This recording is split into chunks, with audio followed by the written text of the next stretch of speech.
여러분 동네도 요즘 이렇지 않습니까? 골목 편의점에 임대 스티커 붙고 단골 카페 문 닫고 PC방마저 폐업 정리 중이라는 현수막 걸려 있습니다. 이건 단순한 불황이 아닙니다. 산업 생태계 자체가 뒤집히는 지각 변동입니다. 몇 달 사이 여러분 동네에서 사라진 가게 3군데만 떠올려 보시죠. 편의점, 카페, PC방, 주인들 다들 열심히 안 해서 망했을까요? 아닙니다. 그분들은 새벽부터 밤늦게까지 일하셨습니다. 손님 한 분 한 분 정성껏 모셨습니다. 그런데도 무너졌습니다. 왜일까요? 경기가 좋아지면 다시 살아날 거라 믿었는데 아예 판이 바뀌고 있습니다. 열심히 일하는 건 기본이었던 시대. 그 시대는 끝났습니다. 이제는 판 자체를 읽어야 하는 시대입니다. 오늘은 여러분께 조금 무거운 이야기를 하려고 합니다. 하지만 끝까지 들으시면 시니어가 어떤 준비를 해야 살아남는지 현실적인 답을 찾으실 겁니다. 그래서 오늘은 현실 직시부터 시작하겠습니다. 30년 동안 차만 고치던 정비사 사장님이 있었습니다. 아침 알납시 출근해서 밤 9시까지 렌치 돌리고 주말도 반납하며 일했습니다. 손님들한테는 김 사장님 아니면 내 차 못 맡긴다는 소리 들을 정도로 실력도 인정받았습니다. 그런데 어느 날 테슬라 한 대가 들어왔습니다.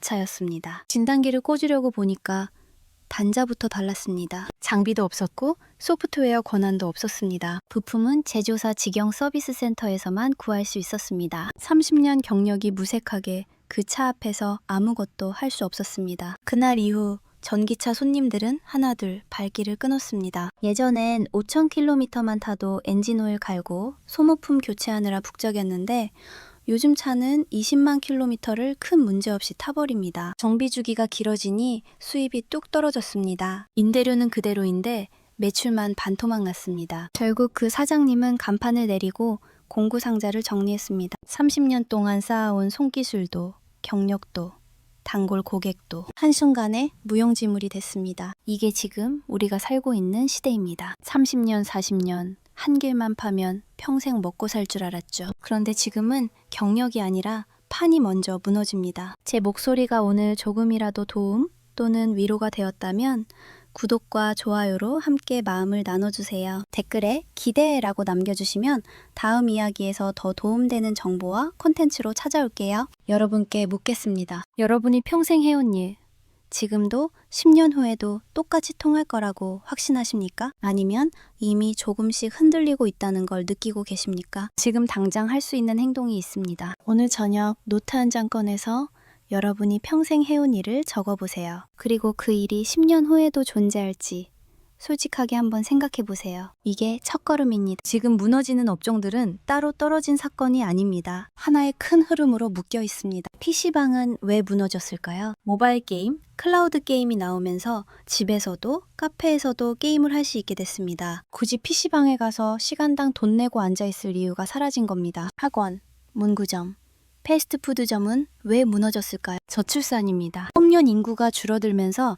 대학가 상권이 통째로 침체됐습니다. 학생 수가 줄어드니 학원도, 학생들이 모이던 문구점도, 패스트푸드점도 같이 흔들립니다. 목욕탕은 어떻습니까? 1990년대만 해도 전국에 10,000곳이 넘었습니다. 지금은 절반 수준으로 줄었습니다. 왜일까요? 집 욕실이 좋아졌습니다. 물값, 가스요금이 올랐습니다. 집에서 샤워하는 게 더 편하고 저렴해진 겁니다. 주유소는 어떻습니까? 전기차가 늘어나면서 주유 수요가 줄었습니다. 게다가 이익률이 1.7%까지 떨어졌습니다. 휘발유 한 리터 팔아서 남는 돈이 20원, 30원 수준입니다. 임대료, 인건비 내고 나면 남는 게 없습니다. 부동산이 침체되면 어떤 일이 벌어집니까? 원설이 줄어듭니다. 원설이 줄면 인테리어 업체, 가구 업체, 화물 운송, 부동산 중개업이 동시에 타격을 받습니다. 하나가 무너지면 연결된 모든 업종이 같이 흔들립니다. 이건 내 가게만, 내 회사만의 문제가 아닙니다. 나라 전체 판이 동시에 움직이고 있습니다. 인구 감소,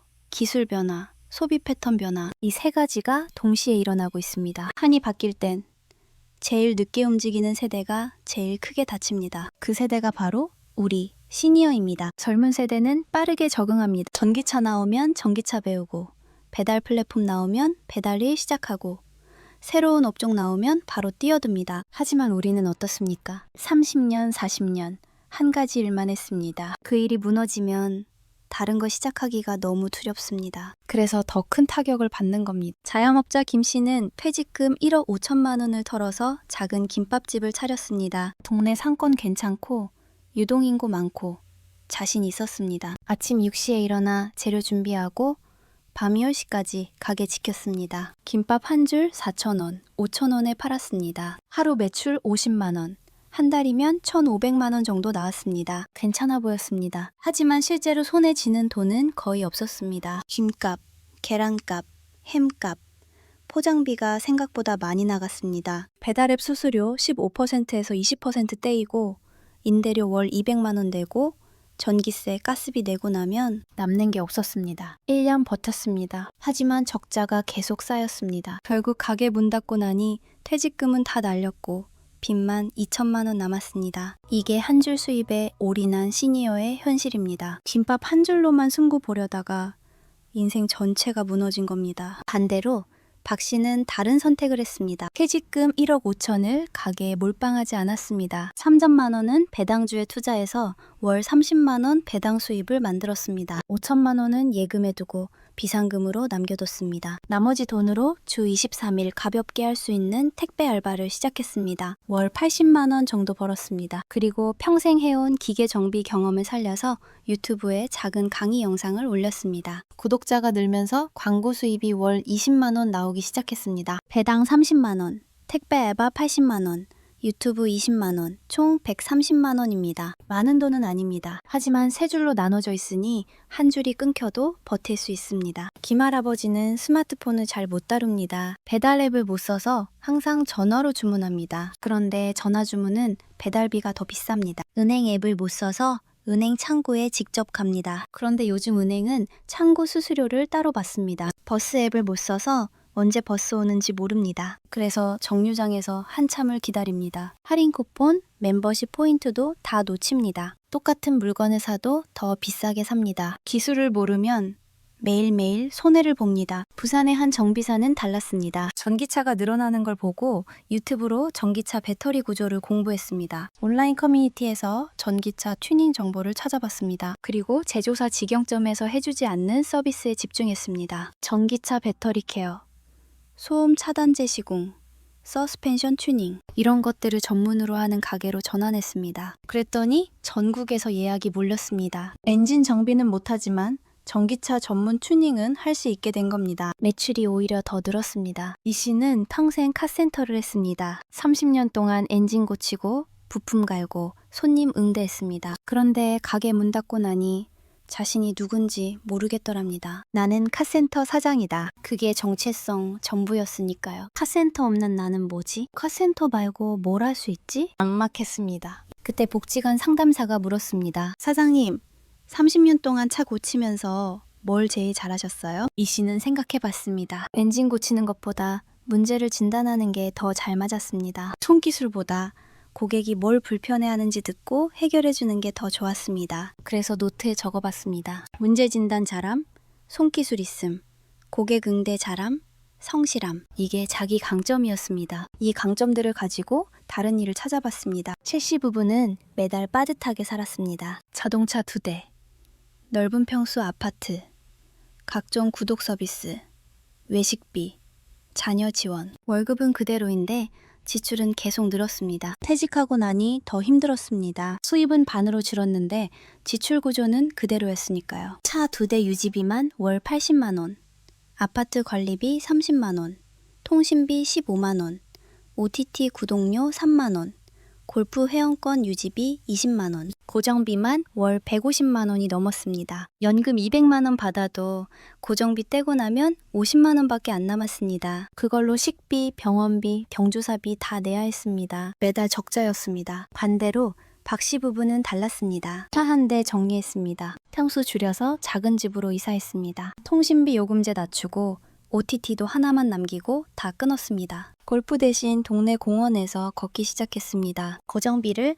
월 150만 원에서 70만 원으로 줄였습니다. 같은 연금 200만 원 받아도 130만 원이 손에 남았습니다. 그 돈으로 여행도 가고 손주 용돈도 주고 비상금도 모았습니다. 삶의 질은 오히려 더 좋아졌습니다. 동네 목욕탕 앞을 지나가는 박할아버지. 문 닫은 목욕탕을 보며 중얼거립니다. 여기서 친구들 만나 수다 떨던 게 낙이었는데 이젠 갈 데가 없네. 1990년대만 해도 전국에 10,000곳이 넘던 목욕탕이 이제 절반 수준으로 줄었습니다. 이건 씻는 공간의 문제가 아닙니다. 어르신들의 만남 공간이 사라지는 문제입니다. 술집, 노래방, 목욕탕이 사라지면 집과 병원 말고 갈 곳이 없는 시니어가 됩니다. 사람을 만날 곳이 없으면 외로움이 찾아옵니다. 외로움은 건강을 망칩니다. 관계가 끊기면 우울증이 옵니다. 그래서 일부 지역에서는 복지관, 평생교육원, 동호회가 새로운 동네 사랑방 역할을 시작했습니다. 복지관 탁구 모임에서 만난 김씨. 매주 화요일 오전 얼씨면 탁구채 들고 나갑니다. 거기서 친구들 만나고 웃고 땀 흘립니다. 성당 합창단에서 노래하는 이씨. 매주 목요일 저녁이면 연습실에 갑니다. 노래 부르면서 스트레스 풀고 사람들이랑 이야기 나눕니다. 동네 독서 모임에서 책 읽는 최씨. 한 달에 한 번 도서관에서 만납니다. 책 이야기하면서 생각도 나누고 차도 마시고 서로 안부도 묻습니다. 공원 러닝 동호회에서 뛰는 박씨. 매일 아침 욕씨 공원에서 만납니다. 함께 뛰고 스트레칭하고 아침 먹으러 갑니다. 이분들의 공통점이 뭡니까? 건강도 지키고 사람도 만나고 삶의 의미도 찾는다는 겁니다. 산업 지도보다 더 무서운 건 관계 지도가 무너지는 것입니다. 건강과 사람, 이 두 가지를 지키는 지역 모임을 하나라도 만들고 거기에 시간을 투자해야 합니다. 이게 시니어의 마지막 그리고 가장 강력한 안전망입니다. 오늘 우리는 무거운 이야기를 했습니다. 열심히만으로는 부족한 시대, 평생 직업도 안전지대가 아닌 시대,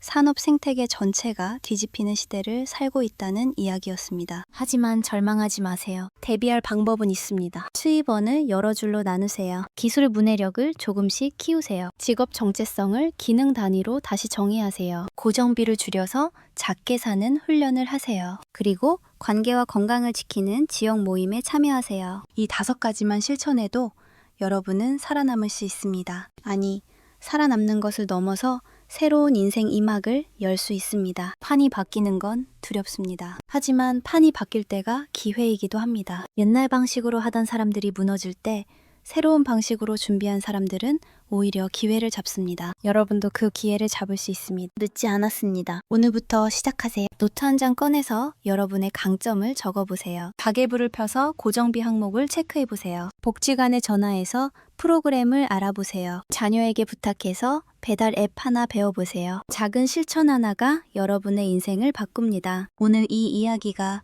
여러분의 2번째 인생을 준비하는 작은 불씨가 되길 바랍니다. 감사합니다.